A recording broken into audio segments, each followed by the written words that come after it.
How to demand the room as an introvert.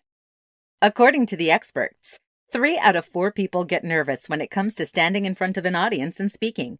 However, for introverts, it can be more than nervousness.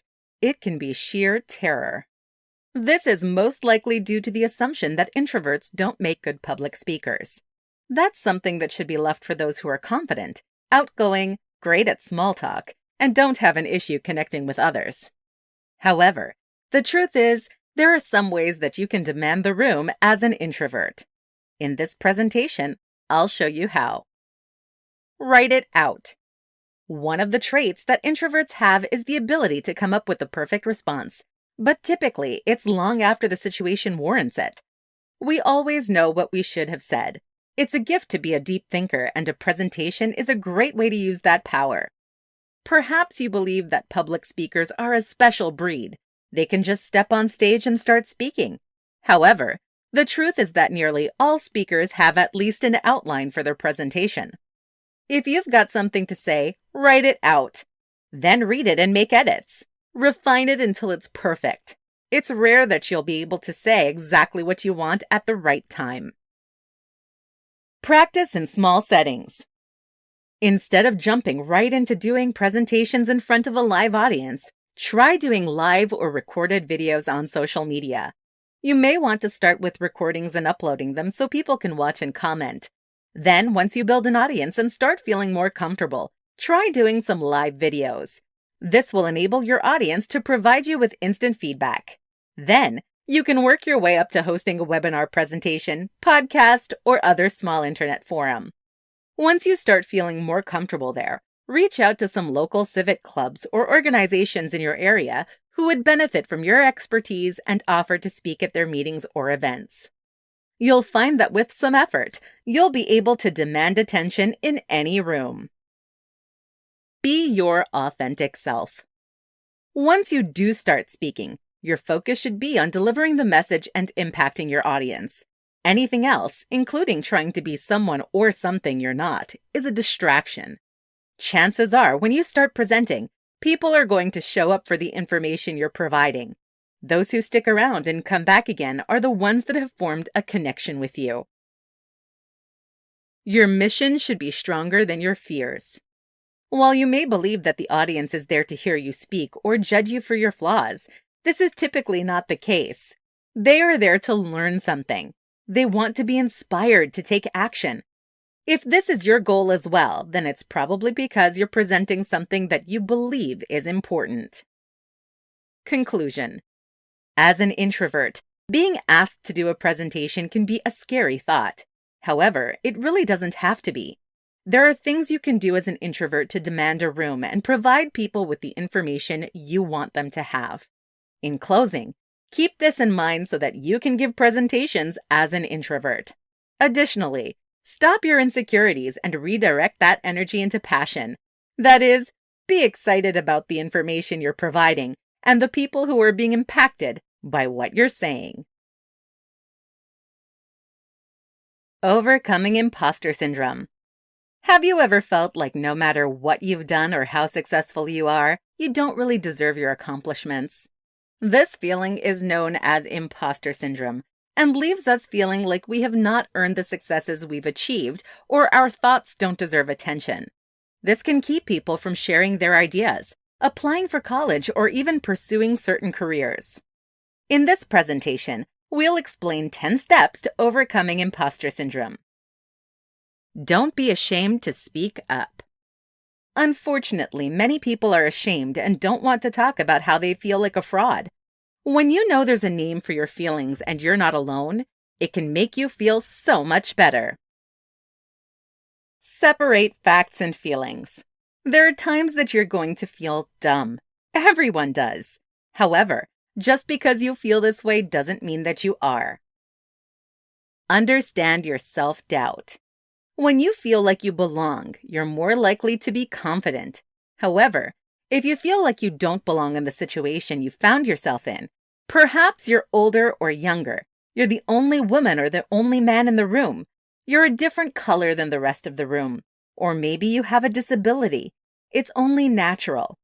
You feel pressure to represent your entire group. Instead of believing that your self-doubt proves that you are inept or not qualified, accept that perhaps it's because you're responding to being on the receiving end of social stereotypes surrounding intelligence and competence. Maintain your positive attitude. The thing about being a perfectionist is that you care about the quality of your work. The key is to always strive for excellence when it matters. However, don't stress too much over the routine things and always be willing to forgive yourself when you make a mistake. Don't stress over failure and mistakes. When you do make a mistake, don't beat yourself up over it. Learn from the experience and use that knowledge in the future to avoid the same mistakes. Remind yourself that it's okay to miss the mark sometimes. Change your rules. If you have rules for yourself that state you should always have the answer to a question or you should never ask for help, change those. Remember that it's perfectly fine if you don't have an answer sometimes, and it's okay to reach out for help when you feel like you're lost in a situation. Everyone has an off day sometimes. Create a new script. Develop an awareness of the dialogue in your head when your imposter feelings are triggered. This is your internal dialogue. When you hear yourself thinking, wait until they find out I don't know what I'm doing. Reframe it and remind yourself that everyone who is just starting sometimes feels a little off in the beginning. You may not have all the answers right now, but you do have the ability and the resources to look them up. Imagine your success. Before you go into a situation, take some time imagining yourself giving a successful presentation or asking a question in class. This is so much better than scaring yourself with imagining the worst-case scenario like many people do. Try rewarding yourself. Instead of seeking validation and then dismissing that validation from others, learn to pat yourself on the back once in a while. You'll feel so much better about your accomplishments and successes. Fake it until you make it. From time to time, we will all face situations where we're forced to wing it. Instead of seeing this as proof that you're inept, learn to do what many other successful people have done. Don't sit around and wait until you feel confident. You become more courageous by taking those risks. If you'll change your behaviors, confidence will come. Conclusion. Imposter syndrome is where we don't feel like we deserve the successes that we've achieved. However, this shouldn't happen. Learn to feel comfortable with your success and value yourself.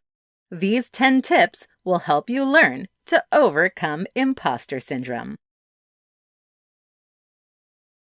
The power of speech in and out of the office. Most of us are unaware of this, but your speech in and out of the office really does make a big difference in your reality. Now that you've been made aware of this, it's time to learn how to use it and help you. Our speech can change lives by changing minds and shaping thoughts based on what we say and don't say. In this presentation, we'll discuss the power of speech in and out of the office. After all, everything we say, hear, and even read will have an impact on how our minds see our place in the world and shape our overall reality. The power of speech defined.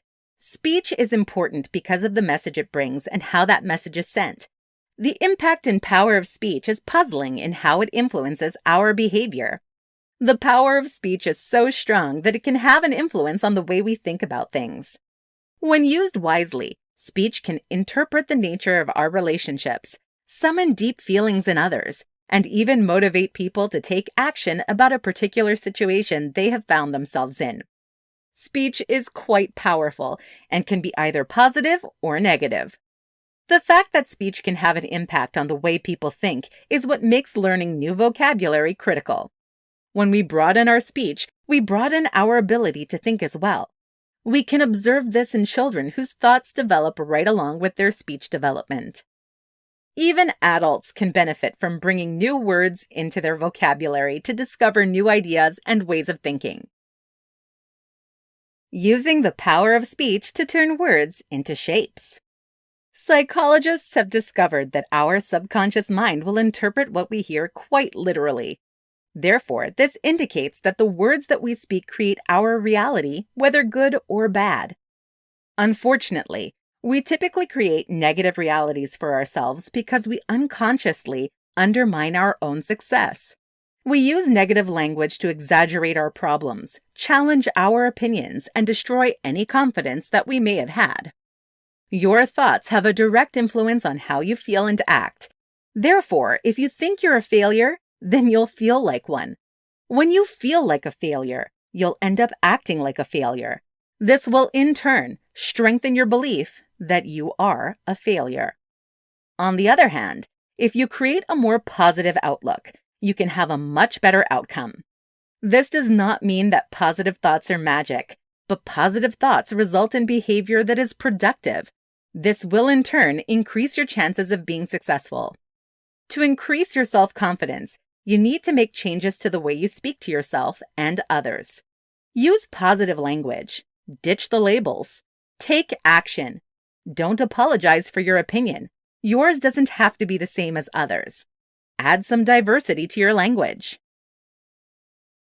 The power of speech. As you can see, words do matter. They hold a massive amount of power. Speech has the power to boost your confidence and the power to tear you down. Speech can help you make a strong impression or can leave you to be quickly forgotten. Finally, speech can open up a world of new opportunities or shut them down completely. Language has an effect on how others see and relate to you. If you feel that you're being overlooked or underestimated, think about how your language is affecting how others engage with you. Pay attention to successful people and notice how their language is positive, action-focused, and explicit. Speech can build people up and can tear them down, so make sure that you consider what you're saying before you say it. Bottom line. As you can see, speech is central to our overall existence. It can affect us both in and out of the office. It affects our thoughts, our views and beliefs, and the way that we live our lives. Make sure that you are using positive speech so that you don't find yourself being shut out of potential promotions and work and losing friends in your social life. The power of the phone. How your cell phone can help you prepare for any presentation. These days, most of us have pretty high expectations when it comes to our smartphones, and most of the time, they do come through for us.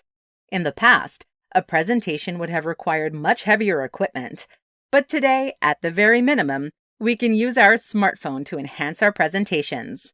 In some cases, we can even use it instead of a laptop to run the whole thing. In this tutorial, we'll explain how your smartphone can help you prepare for your presentation. Presentation apps.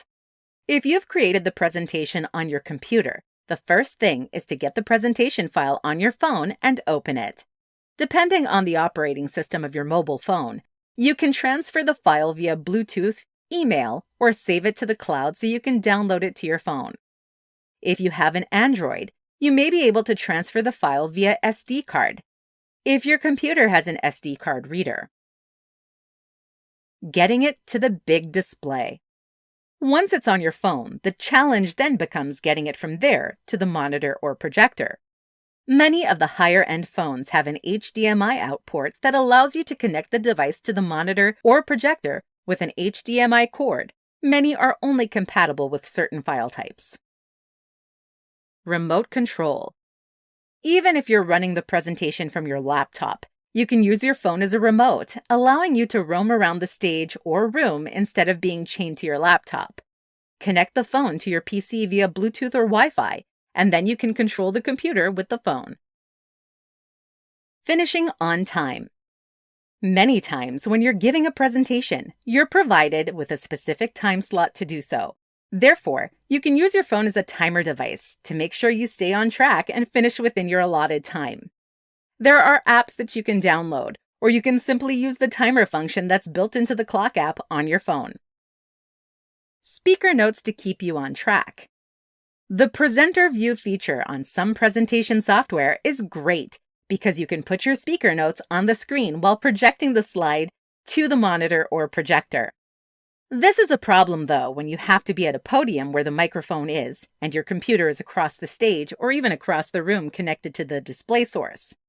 In this case, as long as you've loaded your presentation to your phone, as mentioned previously, you can use your phone to display your speaker notes. Adding sound effects to presentations. You may find yourself in some situations where you have sound effects in your presentation, but then when you get to your venue, there are no speakers attached to the visual equipment. If this is the case, you can load the sound files into your phone and then play the sound at the appropriate moment within the slideshow. If you're standing at the podium with the microphone, the sound will be projected into the audience. Voice recorder. Typically, at the end of the presentation, you'll offer the audience a chance to ask you questions about the material. You can use a voice recorder on your phone to record these questions and perhaps include them in your next presentation. Most phones have a voice recorder built in, and if you don't, there are many options available in the app stores on both Android and iPhone. Keep in mind, though, when doing a Q&A session, repeat the question to make sure the recorder picked it up and to clarify since some of the other audience members may not have heard it. Conclusion. In closing, when you're giving a presentation, don't forget that your smartphone has a variety of functions that can help you. From loading and even creating your presentation onto your phone, to use it to keep you on track or load sound effects to enhance your presentation, there are so many ways to use it. Why nobody wants to see you fail. When it comes to giving a presentation, it's pretty normal to be nervous. After all, no one wants to deliver a bad presentation, and no one really wants to listen either. Most people don't want to see you making the mistakes listed in this tutorial. While it's true that there are no universal formulas for giving a presentation, you should avoid the following. Disqualify yourself. Many people will make statements such as, "I'm no expert, but," "I'm not sure what I should say here," "so," "well," "I'm here today to present," "I hope you didn't find this presentation boring." The last one is due to nervousness and a lack of confidence more than the others, but they will all kill your credibility quickly. Unless they're used as a lead-in to what you're saying, the audience will automatically see you as a mediocre presenter. Therefore, to get through a moment where you're not sure what to say, just take a deep breath and give yourself a moment. Not making eye contact. Many times, because they're nervous about it, people will give a presentation and will look anywhere but out in the audience. However, this is bad because you're not able to connect with them. By not making eye contact, your audience feels disconnected. Pick someone in the audience and make eye contact with them. Then choose someone else. Make your way around the room, making eye contact with each person. If you're nervous about making eye contact, just look at their foreheads. At least you'll appear to be making eye contact. Not checking equipment. There's not much that will ruin a presentation faster than spending 20 minutes waiting on the presenter to work through problems with the tech they're using. Make plans to reach the presentation venue at least 1 hour before everyone else is set to arrive to make sure that the equipment you're using is working properly. Additionally, make sure that you hope for the best, but always be prepared for the worst-case scenario as well. Always have a backup plan prepared. While it's true that there have been some major advancements in tech, it's still not perfectly reliable at all times. Not being familiar with content. When you say things like the phrases below, it indicates that you're not very familiar with the content of your presentation. "I kind of know what I'm talking about." "I got the gist of it." "I'll just wing it." If you feel this way, you don't know your content, which means that the audience will see you as disorganized, unprofessional, and sloppy. When you're giving a presentation, you should know the content so well that you could easily teach someone else about it. In addition, you should be prepared to answer questions from your audience members. Alienate audience. Sometimes a speaker will make a comment that they appreciate everyone's attendance, but then comment that the content will not be beneficial to a certain demographic. This is a terrible thing to do. They're most likely there because they believe they will benefit from the presentation you're offering. Let them decide what they feel like would be beneficial. Ramble or ignore time. There are times when a speaker will become so engrossed in their message that they'll go off on a tangent and go over their allotted time. This is very disrespectful for other events or speakers, as well as the audience and their time. Of course, there are times when the audience is also engrossed and wants to hear the end of the story. The best way to avoid going over your time is to set a timer on your phone and have it set to let you know when you've got 5 minutes left, 3 minutes left, and 1 minute left. You can also practice your presentation with a timer and refine where necessary until it fits within the allotted time and also provides the info you need. Final thoughts. In conclusion, most people really don't want to see you fail because they don't really want to sit through a bad presentation. The things listed here are surefire ways to deliver a bad presentation. If you can avoid these, you will be successful with giving a good presentation.